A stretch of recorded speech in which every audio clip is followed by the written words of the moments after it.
G'day, I'm Geoff Dening, and I'd like to meet Howard Stern, self-proclaimed king of all media, a legendary radio announcer, and now he's gone into moving into other areas of entertainment, the digital medium, and I've always admired that fella because of several reasons. Most importantly, he's done his own thing and he's stuck at it. A little bit like me, he's come from a small country background, and he's moved on to the biggest city in the world, so they say, the city that never sleeps, New York. And I'd like to catch up with that fella and just press his hand and say, good on you, mate, well done, and have a 2-6er with him. It's not just about doing one medium. I've done several mediums. Stand-up comic, actor, filmmaker now, poet and writer, and publisher and editor of magazines. I've always done my own thing, and so here comes a few little samples of my work. Making people laugh's a great job. It's damn hard though, because I tell you what, I'm not laughing when I first walk out there, but once I get into the flow of it, it all just goes like a charm. So have a look at a little bit of my stand-up comedy, and hopefully you'll get a good little laugh. And watch out, I don't bite. Not being facetious or anything, but I think Australia's a pretty cool country. It's probably the most laid-back place in the world. And I was really surprised, as laid-back as Australia is, a few months ago, one minority group was really copping a total pounding in the press. Those white pointer sharks got a really bum rap. It would be different if sharks were flagrant offenders. But one shark makes one mistake and everybody's coming down on all the sharks like a total ton of bricks. Now you've got Australia's National Parks and Wildlife bringing out a booklet for beachgoers this summer. Do's and don'ts of swimming in shark-infested waters. Do, if you're in the water and see a shark, get out of the water immediately. What genius came up with that idea? Don't grab the shark by the tail for a ride. Don't hit the shark on the nose. Do try to fend the shark off with a piece of wood or anything else that's available. A stump or the leg he hasn't got yet. Sharks are very simple animals to understand. You can't talk to sharks. They just bite you, that's all. Sharks are really cool with themselves. They just go chomp chomp and that's it. Later dudes. My greatest attribute is that I never ever give up. I just keep on going no matter what obstacles and what little mishaps happen in life. I fall over, I pick myself back up. And that's what I've done all my life, and it's worked. I mean, now I've even made films, and I've got myself credited as a filmmaker on a coming ABC program. So have a look at some of my submissions for that film that got me through the auditions process. Good morning. Well, we're fanging it around town this morning, delivering newspapers. Something different to do for the first thing to start the day off. It's true, people, not all roads in Australia are sealed. Sometimes they're just dirt. I once hit a kangaroo along here. Scared the living daylights out of me, is it? One of the great things about my home is, of course, the native wildlife. We have an abundance of magpies. The resident magpies all out checking out the local neighbourhood. Actually all hanging out with the feed. There's most people around here feed the magpies. Amazing, isn't it? I don't do this at home, kids. I'm about to throw a newspaper and drive a car at the same time. It's a little bit tricky, but here we go. There we go. That's his paper delivered for the day. Most of the boats are, of course, lobster boats. The road being on the coast is full of tourist accommodation. This is just one of those little residences for people that come and stay. So we throw them in a paper so they can keep in touch with the rest of the world while they're here having a holiday and getting away from the rest of the world. I am coming towards the end of the morning, and that's one of the things I love about this job. Getting people's newspapers to start their day off. Well, my day starts about 5:30. But the beauty of it is, I get to finish with that beautiful panoramic view over the hill cloths.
Hey, yo, what do you think of the first half of the show, yeah? Yeah! It's very, very good. And can I just get you guys one more time, round of applause for all we actually had in the first half. Nice guys. And now it's down to me, and it could all go to shit. Let's hope it doesn't. Yes. Where'd you go? Oh, it ended up. Oh, happens to me all the time, sometimes in bed. Right. Hey, Adelaide, is anyone here not from Adelaide? No, you're all from Adelaide, so you guys come out and drink every year, yeah? Yes. There's parties every night! And there's chicks everywhere, everything's open 24 hours. I fucking love this place, I'm gonna move here. 6 weeks later, I'm walking through the mall on a Monday night, there's a guy pushing a broom going.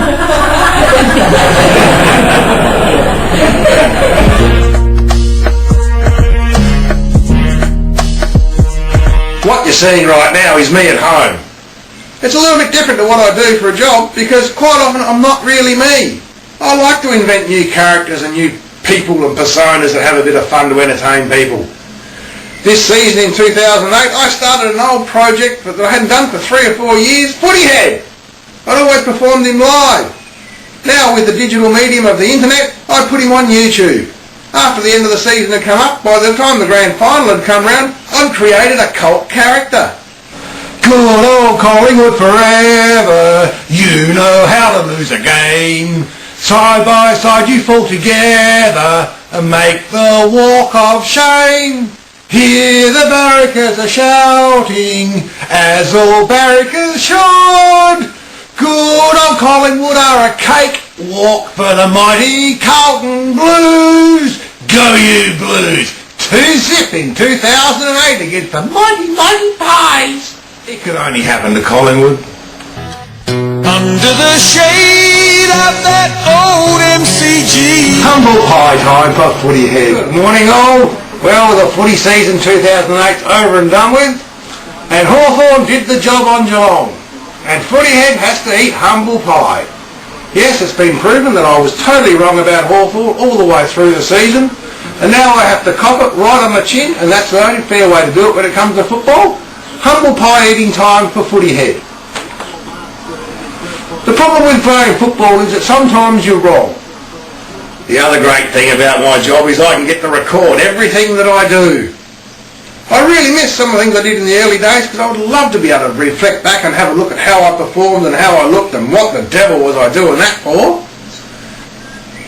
So here comes a selection of audios with some nice images of me and things that I've seen and been and done as well, so you can look at things on the screen while you hear me speak and entertain you some more. I'm a doer. There are 2 types of people in the world, doers and gunners. I never compromise my values for anyone or anything. So I do expect some respect for what I have achieved. No sycophants, but a doff cap from my peers is welcome. I'll be in the Sunday Times Rich List next month. Will you? Look at how the streets were at the time. Maybe it isn't so shocking. Nobody trusted anyone. Nobody knew who was working for who. There was... Yeah? Do some shoving at work and they gave you the wrong ladder. Okay, it has rungs, you moron. That's what you call a ladder. 2 sticks next to each other and nothing in between. Now stop your faking and put up those shelves before your boss gets a Mexican bloke who will. As my grandpapa he always used to say to me, rest his soul, J.O., when it comes to hard work, that's not for us, that's for other people. We're lawyers, we just send the invoice. That's what you know to J.O., the legal seagull. Dear Santa Claus, I feel awful presumptuous asking like this, but I guess that if you don't ask, you don't get. Squeaky wheel and all.